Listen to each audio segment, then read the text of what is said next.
صحیح مسلم شریف کی یہ حدیث ہے، نبی رحمت صلی اللہ تعالیٰ علیہ وآلہ وسلم کی بارگاہ میں ایک وفد آیا تھا، عبد القیس کا وفد، قبیلہ ربیہ کا وفد۔ یہ مدینہ سے باہر جہاں قبائل آباد تھے، دور رہتے تھے، اور وہاں سے یہ وفد آیا نبی رحمت صلی اللہ علیہ وسلم سے ملاقات کے لیے بھی اور دین سیکھنے کے لیے بھی۔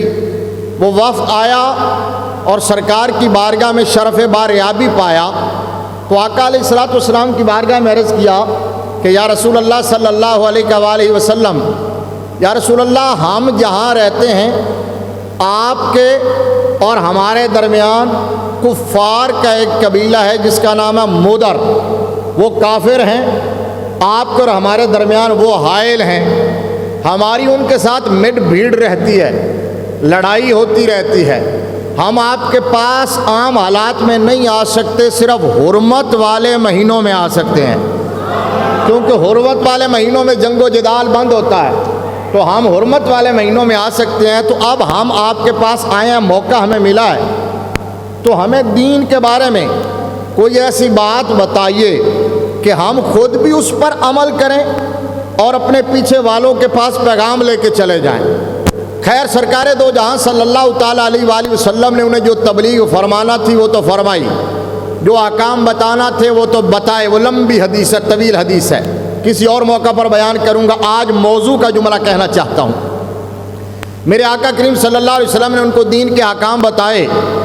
جب وہ جانے لگے نا اجازت لے کے، تو ان میں ایک شخص تھا، اشج عبد القیس وفد کا ایک شخص اشد تھا، اشج، اس کا نام اشج، اور بعد نے اس کا نام منذر بن عائز کہا اور اشج کے نام سے پکارا جاتا تھا۔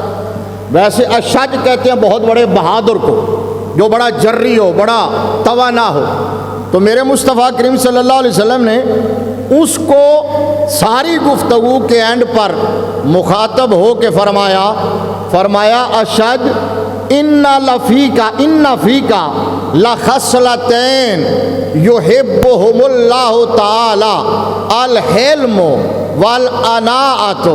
یہ صحیح مسلم کی حدیث ہے۔ فرمایا اشج، اے منذر، جاتے جاتے یہ بات بھی سنتا جا، تیرے اندر دو خوبیاں ایسی ہیں، دو وصف ایسے ہیں، دو کوالٹیز ایسی ہیں جنہیں اللہ بڑا پسند کرتا ہے۔ فرمایا دو خوبیاں ایسی ہیں، دو اوصاف ایسے ہیں جو اللہ کو محبوب ہیں، دو خوبیاں۔ اب وہ دو خوبیاں، وہ بڑے حیران ہوئے، وفد والے بھی متوجہ ہوئے، اور جو منذر تھا وہ بھی خوش ہونے لگا۔ تو میرے آقا کریم صلی اللہ علیہ وسلم نے فرمایا وہ دو خوبیاں کون سی ہیں؟ الحلم والاناعۃ، ایک سمجھداری ہے، دوسرا بردباری ہے۔ ایک سمجھداری ہے، دوسرا بردباری ہے۔ اب اس کی وجہ کیا تھی؟ میرے آقا کریم صلی اللہ علیہ وسلم نے اس کی تحسین کیوں فرمائی، تعریف کیوں فرمائی، اپریسیشن الگ سے کیوں دی؟ تو شارحین نے لکھا، کہا جب وفد آیا نا تو وہ سواریوں سے اترے تو نبی رحمت صلی اللہ علیہ وسلم کی بارگاہ کی طرف دوڑے، بے ساختہ دوڑے سارے۔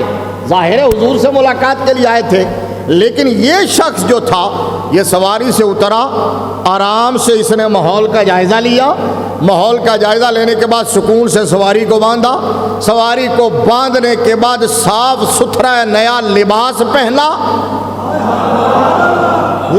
پہنا، خوشبو اویلیبل تھی تو وہ لگائی، اور پھر وقار سے چلتا ہوا نبی رحمت کی بارگاہ میں آ گیا۔